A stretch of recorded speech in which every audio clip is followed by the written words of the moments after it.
Assalamualaikum warahmatullahi wabarakatuh. Bagaimana kabarnya kalian semua hari ini? Semoga kita semua selalu berada dalam kondisi sehat dan selalu dilindungi oleh Allah Subhanahu wa taala. Baik, kembali lagi bersama Ibu Aidah Murtika di pembelajaran Matematika Wajib kelas 11 MIPA hari ini. Hari ini kita akan membahas tentang identitas trigonometri. Sebelumnya, apakah sudah ada yang pernah mendengar kata identitas trigonometri? Apa sih sebenarnya identitas trigonometri dan apa aja materi di dalamnya? Baik, mari kita lanjut mempelajari tentang identitas trigonometri. Yang pertama, kita akan mempelajari tentang identitas trigonometri dasar merupakan hubungan kebalikan. Maksudnya Bu, seperti apa? Maksudnya adalah identitas trigonometri dasar yang kita ketahui itu merupakan suatu fungsi kebalikan atau suatu hubungan keterbalikan satu sama lain. Misalnya, di sini ada nomor 1, yaitu sin theta dikali cos theta cosec theta sama dengan 1. Berarti kalau diketahuinya seperti ini, maka rumus yang akan terbentuk dari rumus yang awal yaitu jika diketahuinya hanya sin theta, berarti sin theta itu akan sama dengan 1 per cosec theta. Nah, cosec theta-nya itu kan tinggal dipindah ruaskan ke sini ya, ke belakang sama dengan yang tadinya kali jadi bagi. Atau gimana Bu kalau misalnya koseknya yang diketahui? Berarti kalau koseknya yang diketahui berarti kosek theta sama dengan 1 per sin theta gitu ya. Ini untuk rumus yang pertama. Untuk rumus identitas yang kedua yaitu cos theta dikali secant theta sama dengan 1. Sama seperti sin yang tadi.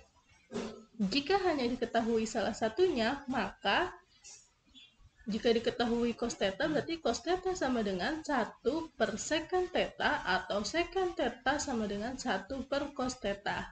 Gitu ya. Nah, yang ketiga, ini adalah tan. Tadi sin udah, cos udah, tan udah. Tadi sin itu temennya cosec, cos itu temennya secant, dan tan itu temennya cot. Ingat ya, sin itu temennya cosec, sin itu temennya cosec, cos itu temennya secant, dan tan itu temennya kotangen. Berarti yang ketiga adalah tan theta dikali kotangen theta sama dengan 1. Berarti jika ditanya tan theta-nya aja, berarti tan theta sama dengan 1 per kotangen theta. Atau jika diketahui kotangen theta-nya aja, berarti kotangen theta sama dengan 1 per tan theta. Gitu ya. Itu rumus yang pertama. Kita lanjut ke rumus yang kedua. Rumus yang kedua yaitu identitas trigonometri dasar merupakan hubungan perbandingan. Nah, yang pertama, tan alfa itu sama dengan sin alfa per cos alfa. Jadi kalau nanti di soal kamu bertemu dengan sin alfa per cos alfa itu sama dengan tan alfa, gitu ya. Nah, atau kalau tan alfa itu bisa diubah menjadi sin alfa per cos alfa, gitu ya. Yang kedua, kotangen alfa itu sama dengan 1 per tan alfa dari yang tadi ya. Berarti 1 per, karena tan alfanya itu sama dengan sin alfa per cos alfa yang di atas, maka kita bisa ubah. Nah, 1 per sin alfa per cos alfa. Nah, cos alfanya bisa dikali sama angka yang di atas. Karena ini ada per dan ini ada per lagi, maka angka yang di atas bisa dikali sama sesuatu yang ada di bawah pernya lagi. Maka ini bisa naik ke atas. Maka sama dengan cos alfa sama dengan sin alfa gitu ya. Nah, yang ketiga yaitu cos pangkat 2 alfa ditambah sin kuadrat alfa sama dengan 1. Nah, yang ketiga itu rumusnya adalah 1 ditambah tan kuadrat alfa sama dengan secant kuadrat alfa. Yang selanjutnya 1 ditambah kotangen kuadrat alfa sama dengan cosec kuadrat alfa gitu ya. Nah, sekarang masuk ke rumus perbandingan trigonometri. Masih ingat tentang segitiga siku-siku ini? Nah, jika diketahui segitiga siku-siku ini, di mana kita tahu bahwa ini dari rumus Pitagoras, ya kan? Sisi miring sama dengan sisi alas dikali sisi alas pangkat 2 ditambah dengan sisi tinggi pangkat 2, ya kan? Ini dari rumus Pitagoras.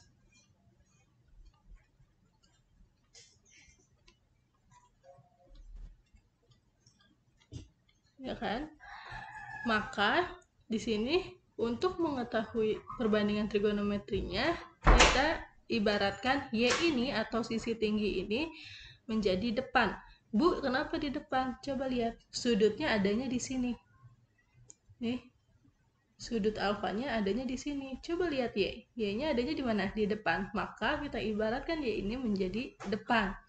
Nah, ada X, sisi alas biasanya kita sebutkan. Nah, sisi alas ini coba lihat. Ada di sebelah mananya sudut? Ada di sampingnya kan? Berarti kita ibaratkan X ini sebagai samping, kita nama lainkan. Nah, R ini biasa kita sebut dengan sisi miring. Nah, karena ini benar-benar sisi miring, maka kita tulis aja di sini sisi miring, gitu ya. Nah, sekarang untuk menentukan sin alfa, maka sin alfa itu rumusnya adalah depan per miring. Depan per miring. Kalau sin alfa, kalau ditanya sin alfa berarti depan per miring. Berarti sama dengan Y per X gitu ya. Nah, bagaimana dengan kebalikannya? Ingat tadi temennya sin adalah kosekan. Berarti kosekannya adalah kebalikannya sin, ya kan? Ingat tadi adalah hubungan kebalikan. Sin itu temannya adalah kosek. Berarti kalau sin itu rumusnya depan per miring sama dengan Y per R, berarti kosekannya adalah kebalikan dari sin, yaitu sama dengan miring per depan. Berarti sama dengan miringnya R, depannya Y, berarti Y per R, gitu ya. Nah, untuk selanjutnya itu rumus cos alfa. Kalau ditanya cos alfa, berarti rumusnya adalah samping per miring. Samping per miring, sampingnya itu X, miringnya itu R, gitu. Berarti rumusnya cos alfa sama dengan samping per miring atau sama dengan X per R, gitu ya. Nah, cos alfa ini hubungan kebalikannya sama sekan, kan tadi temennya. Berarti sekannya, sekan alfanya berarti kebalikan dari cos alfa. Berarti sekan alfa sama dengan miring per samping sama dengan R per X, gitu ya. Nah, yang terakhir adalah tan. Jika ditanyanya tan alfa, maka tan alfa sama dengan depan per samping. Depan per samping. Depannya Y, sampingnya X, ya kan? Nah, hubungan kebalikannya dengan, ini adalah bukan kosek, tapi kotangen. Nah, berarti kotangen alfanya berarti sama dengan samping per depan karena kebalikan dari tan. Berarti sama dengan X per Y gitu. Sampai sini paham ya? Kita lanjut ke kuadran trigonometri. Di trigonometri itu kita tidak akan jauh-jauh tentang kuadran. Ini perlu kamu diingat karena ini akan terpakai sampai kamu kelas 12 nanti. Nah, kuadran dalam trigonometri ini terbagi menjadi 4, yaitu ada kuadran 1, kuadran 2, kuadran 3, dan kuadran 4. Coba bayangkan, jika dalam sebuah lingkaran, kita ibaratkan ini adalah perputaran lingkaran, ya kan? Nah, jika lingkaran itu dibagi menjadi 2, maka dari 0 sampai ke 180, ya kan? Nah, jika dari 0 sampai 180 ini kita bagi 2 lagi, maka di tengah adalah 90, ya kan? Nah, ini lingkarannya masih setengah lingkaran. Kalau full satu lingkaran, maka dia akan berhenti lagi di 360, ya kan? Nah, di tengah-tengah antara 180 dan 360 itu adalah derajat 270, gitu ya. Nah, maka di kuadran 1 ini adalah sisi 0 sampai dengan 90, di mana derajat 0 sampai dengan 90 berarti dari 0 derajat 0 sampai derajat 90. Berarti yang di sini tuh ada angka 10, 20, 30, 40, 50 dan seterusnya sampai derajat 90. Berarti derajat paling rendahnya 0, derajat paling tingginya 90 derajat. Nah, di kuadran 1 ini tandanya mau sin, mau cos, mau tan itu semuanya bertanda positif. Gitu ya. Di derajat 0 sampai dengan 90 itu mau sin, mau cos, mau tan itu tandanya adalah positif. Nah, di kuadran 2 lain lagi. Di kuadran 2 itu berarti di kuadran yang derajatnya 90 sampai dengan 180, paling kecilnya derajatnya 91, paling besarnya derajatnya 180. Berarti di kuadran 2 ini tandanya kalau tadi kan semuanya positif. Kalau di kuadran 2 yang positif hanya sin. Selain ini adalah negatif. Berarti cos dan tan-nya itu negatif. Gitu, paham ya? Di kuadran 3 di 180 sampai dengan 270 itu yang positif hanya tan. Yang lainnya sin dan cosnya bertanda negatif. Gitu. Jadi yang perlu kamu ingat. Di kuadran 4 yaitu di derajat 270 sampai 360 itu yang bertanda positif hanya cos. Yang sin dan tan-nya tandanya negatif. Gitu ya. Berarti kita ingat-ingat lagi, di kuadran 1 semuanya positif, di kuadran 2 yang positif hanya sin, di kuadran 3 yang positif hanya tan, di kuadran 4 yang positif hanya cos, gitu ya. Bisa dipahami? Nah, lanjut. Untuk rumus kuadran 1 tadi karena kata Ibu adalah kuadran 1 itu dimulai dari 0 sampai dengan 90, maka rumusnya gini. Berarti dia harus kurang dari 90 kan? Berarti rumusnya begini. Sin dalam kurung 90 dikurangi alfa, berapapun alfanya, karena dia harus kurang dari 90 ya kan? Berarti sama dengan cos alfa. Berarti jika ditanya sin 90 dikurangi alfa sama dengan cos alfa. Gitu. Cosnya positif karena semuanya tandanya positif gitu ya. Yang kedua, jika ditanya cos 90 dikurangi alfa, maka isinya adalah sama dengan sin alfa gitu. Ini kebalikannya ya. Nah, kalau tan 90 dikurangi alfa sama dengan kotangen alfa. Tan itu kebalikannya sama kotangen. Nah, ini semua karena sin, cos, tan di kuadran 1 itu positif, maka hasilnya pun mereka positif gitu. Paham ya? Nah, kita lanjut ke kuadran 2. Rumus kuadran 2 berarti dari 90 plus sampai 180 min, ya kan? Lebih dari 90 dan kurang dari 180. Berarti rumusnya ini. Lebih dari 90 berarti 90 plus sampai 180 min gitu ya. Nah, ingat tadi di kuadran 2 yang hanya positif adalah sin, yang lainnya adalah negatif. Berarti di sini rumusnya adalah sin 90 plus alfa sama dengan cos alfa. Kenapa cos alfa? Karena sinnya akan menghasilkan positif, maka hasilnya adalah positif. Gitu, paham ya? Yang kedua, cos 90 plus alfa sama dengan min sin alfa. Nah, berarti gimana tuh, Bu? Cos 90 alfa sama dengan min sin alfa, karena yang positif hanya sin, ininya cos kan, berarti ini min gitu ya. Yang ketiga, tan 90 plus alfa sama dengan min kotangen alfa, karena ini tan bukan sin, maka hasilnya juga negatif. Ini di kuadran 2 gitu ya. Selanjutnya, tadi yang 90, berarti kalau yang 90 hasilnya kebalikan. Sin jadi cos, cos jadi sin, tan jadi kotangen. Kalau yang di 180-nya itu sama. Sin 180 dikurangi alfa sama dengan sin alfa. Jadi sin, sin gitu ya. Kenapa ini positif? Karena semua sin di kuadran 2 adalah positif. Yang kedua adalah cos 180 dikurangi alfa sama dengan min cos alfa. Karena ini di kuadran 2 ya, bukan sin, ini cos ya. Nah, yang ketiga adalah tan 180 min alfa sama dengan min tan alfa gitu ya. Paham ya? Nah, selanjutnya sama. Kuadran 3, berarti dari 180 sampai 270. Berarti lebih dari 180, berarti 180 plus sampai 270 min gitu ya. Berarti ininya dari situ. Oke.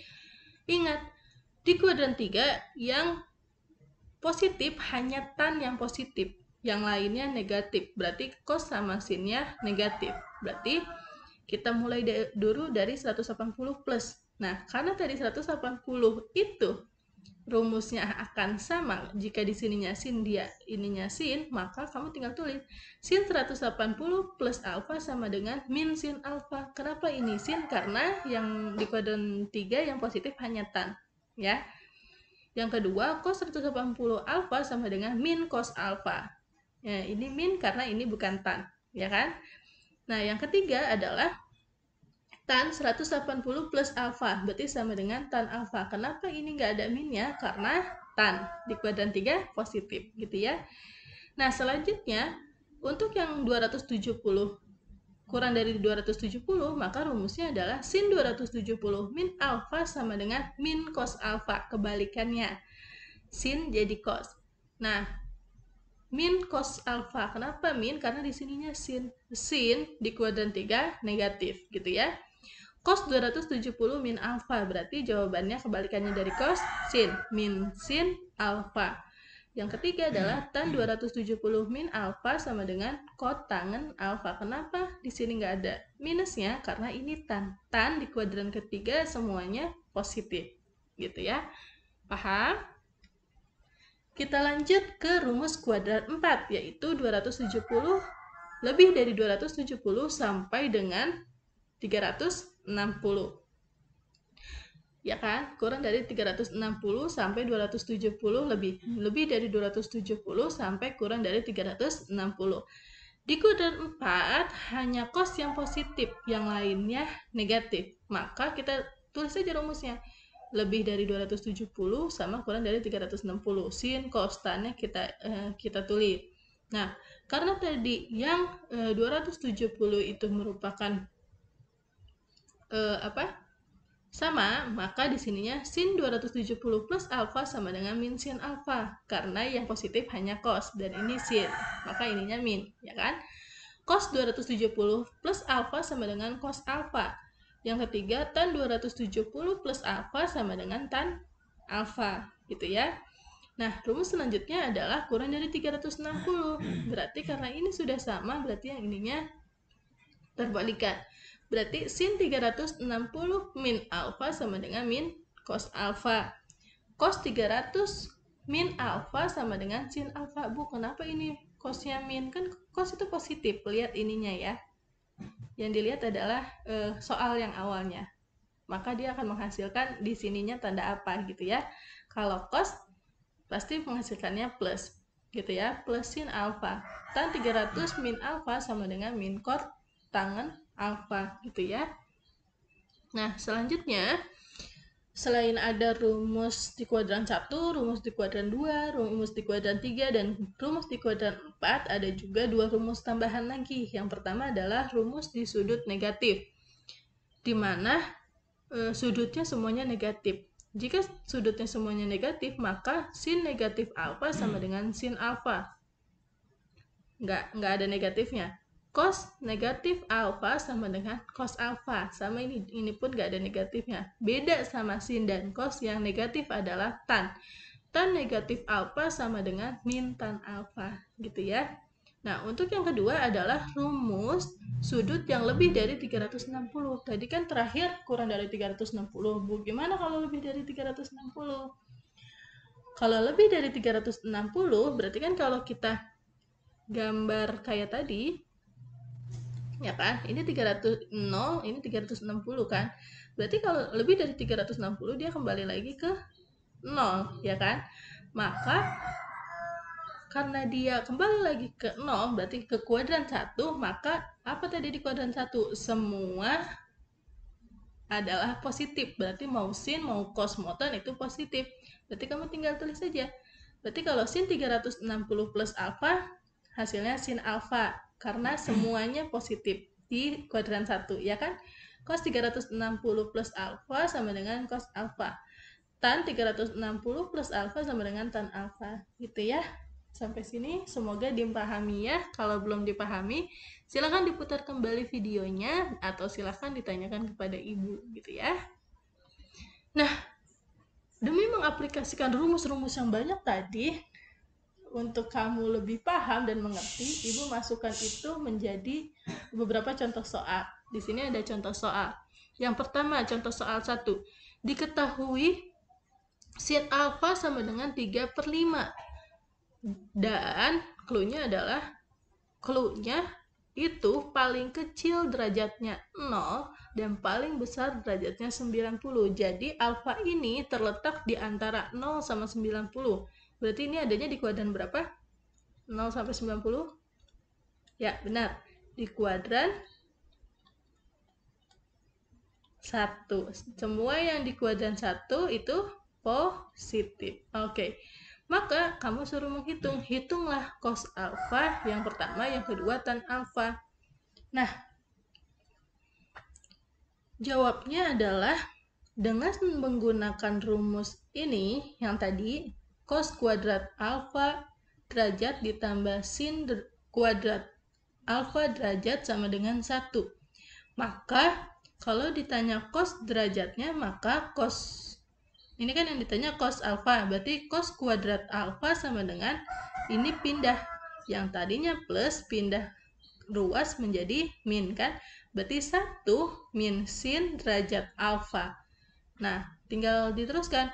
Cos kuadrat alfa sama dengan 1 dikurang. Nah, ini sin alfa kan yang diketahui, berarti sin alfanya 3/5. Karena ini ada kuadratnya, maka ini dikuadratkan. Gitu. Sampai sini paham ya? Nah, selanjutnya, jadi kita kuadratkan. 3 pangkat 2, 9, 5 pangkat 2, 25, ya kan? Maka kita dapat cos kuadrat alfa sama dengan 16/25. Nah, kalau cosnya ini kan tadinya kuadrat. Nah, kalau digantinya tadi ditanyanya cos alfa aja, berarti masing-masing kita akarkan, ya kan?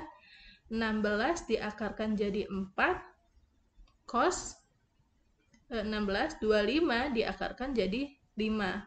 Bu, kenapa diakarkan? Biar menghilangkan kuadrat ini, paham ya? Atau bisa ditulis dengan cos. Jadi di sini itu bisa ditulis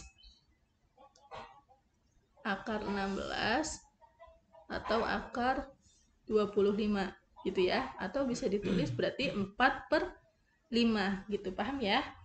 Nah, karena A ini terletak di kuadran 1 nih, batas bawahnya 0, batas atasnya 90, maka cos itu positif, ya kan? Karena di kuadran 1 semuanya positif gitu, paham ya? Nah, yang kedua tadi kita suruh cari tannya.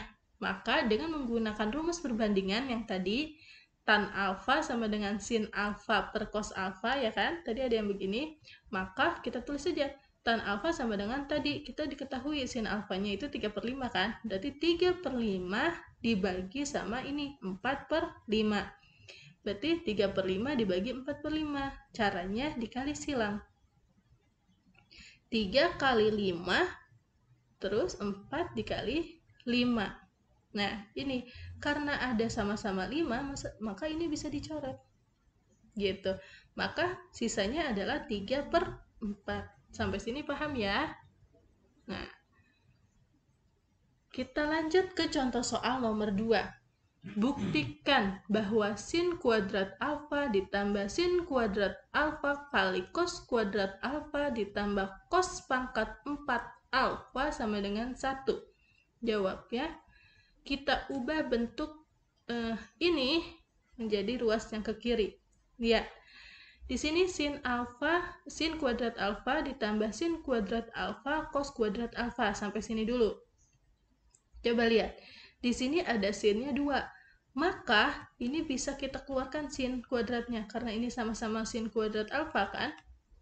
Nah, maka ininya kita tulis ulang. Sin kuadrat alfa kita dalam kurungkan dikali, maksudnya gitu. Dalam kurung 1. Satunya dari mana, Bu? Dari ini. Sin kuadrat alfa dikali berapa biar hasilnya sin kuadrat alfa. Berarti dikalinya angka 1 ya kan? Untuk menghasilkan yang ini. Nih, yang ini. Ya kan? Nah, setelah itu ditambah, karena ini ditambah lagi sin kuadrat alfa dikali berapa yang hasilnya akan menghasilkan yang ini. Sin kuadrat alfa dikali cos kuadrat alfa. Maka di sininya adalah, kan sin kuadrat alfanya udah ada nih, berarti sin kuadrat alfa dikali berapa biar menghasilkan ini, berarti dikali cos kuadrat alfa gitu ya, tutup kurung gitu, paham? Ditambah ini kita tulis ulang. Nah, kita tulis ulang ke sini. Maka ini sama dengan, nah udah kita dapetin ini, kita tadi tahu bahwa di rumusnya adalah sin kuadrat alfa ditambah cos kuadrat alfa sama dengan 1. Karena di sini diketahuinya sin kuadrat, maka sin kuadrat alfa sama dengan 1 dikurangi cos kuadrat alfa, gitu kan? Maka di sini kita ganti sama yang ini, 1 min cos kuadrat alfa, ya kan? Ininya kita tulis ulang biar sama-sama cos maksudnya, gitu ya. Ditambah cos pangkat 4 alfa gitu.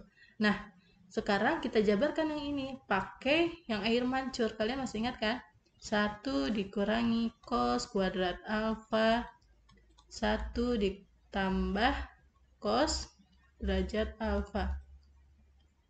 Cos kuadrat alfa 1 kali 1 1 kali plus cos alfa. Ini kan? Cos kuadrat alfa min cos kuadrat alfa dikali 1, berarti min cos kuadrat alfa. Min cos kuadrat alfa ditambah plus kuadrat alfa. Min kali plus hasilnya min, berarti ini 2, ini 2, berarti tinggal kamu tambahkan, berarti cos pangkat 4 alfa. Karena sama-sama cos, maka ininya kamu tambahin aja, gitu, paham ya? Nah, coba lihat, ini plus, ini min, maka kalau plus 2 dikurangi 2 berarti 0, berarti ini juga sama, plus cos kuadrat alfa dikurangi cos kuadrat alfa sama dengan 0, gitu ya. Berarti ini menyisakan 1 dikurangi cos pangkat 4 alfa, gitu ya. Nah, di sini kita tulis min cos 1 dikurangi cos pangkat 4 alfa sama dengan ini, ditambah, ini kita tulis lagi. Nah, cos pangkat 4 alfa. Nah, ini juga sama. Ini sama-sama pangkat 4, ini sama-sama pangkat 4, cos-cos. Ini min, ini plus. Maka ini bisa kita coret. Gitu. Nah, ini hasilnya kakak 0. Berarti sisanya adalah 1. Gitu ya. Maka ruas kiri sama dengan ruas kanan. Berarti jadi terbukti sin pangkat 2 alfa ditambah sin pangkat 2 alfa dikali cos pangkat 2 alfa ditambah cos pangkat 4 alfa sama dengan 1. Sama nggak? Sama. Maka ini adalah terbukti. Gitu. Paham ya? Nah, selanjutnya yang ini. Contoh ketiga. Ibu punya segitiga ini. Segitiganya jika sin alfa sama dengan 1/3 di kuadran 2, ini kuadran 2 kan di sini ya, maka berapakah cos alfa? Nah, di sini tadi sin alfa, kita ini dulu ya, sin alfa itu sama dengan apa? Depan per miring, ya kan? Depan per miring, berarti 1/3 itu depannya, berarti kan tadi sin alfa kan diketahui 1/3. depannya sama dengan 1, miringnya sama dengan 3. Karena sin itu depan per miring, berarti depannya sudutnya 1, miringnya 3, gitu ya. Maka kita disuruh cari cos alfanya kira-kira berapa. Berarti caranya gimana? Kita pakai rumus Pitagoras. Tadi gimana rumus Pitagoras? Miring sama dengan miring kuadrat sama dengan apa? Depan kuadrat ditambah samping kuadrat, gitu kan? Miringnya 3 kuadrat, depannya 1 kuadrat, ditambah sampingnya masih belum diketahui. Kita ibaratkan dengan X aja. Maka, gimana ini? Ini kita pindah ruas aja. Berarti 3 kuadrat dikurangi 1 kuadrat sama dengan X kuadrat, gitu kan? Berarti untuk mencari X sama dengan gimana? Berarti sama dengan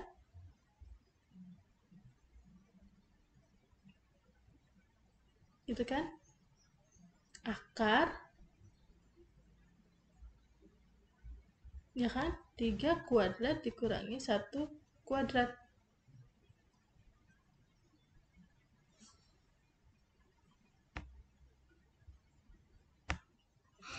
Maka hasilnya adalah sebentar. Nah, maka hasilnya adalah X sama dengan 3 pangkat 29 dikurangi 1 pangkat 21, berarti X sama dengan 8. 8 ini adalah X sama dengan, bisa kita keluarkan 4 kali 2. Akar 4 sama dengan 2, berarti 2 akar 2. Nah, kita udah tahu sampingnya adalah 2 akar 2. Di sini kita tulis 2 akar 2. Maka kita tinggal tulis cos alfanya berarti, nah tadi cos alfa apa rumusnya? Kita back ya. Nah, cos alfa sama dengan samping per miring. Berarti ini samping per miring. Nah, sekarang lihat sampingnya 2 akar 2 per miringnya 3. Nah, apakah udah Bu sampai sini? Kita lihat, karena ini di kuadran 2, cosnya positif apa negatif?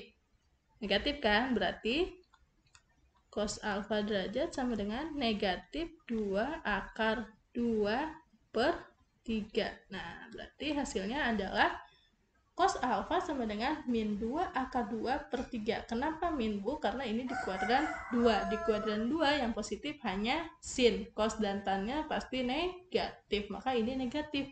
Paham sampai sini? Nah, kalau sudah dipahami, silakan kerjakan latihan soal yang ada di setelahnya ini, di folder setelahnya, di folder latihan soal, dikerjakan. Jangan lupa dikumpulkan. Kalau belum paham, silakan diulang-ulang lagi videonya atau ditanyakan melalui grup atau japri. Oke, Ibu akhiri pembelajaran matematika peminatan hari ini. Kurang lebihnya Ibu mohon maaf. Wabillahi taufiq wal hidayah. Wassalamualaikum warahmatullahi wabarakatuh.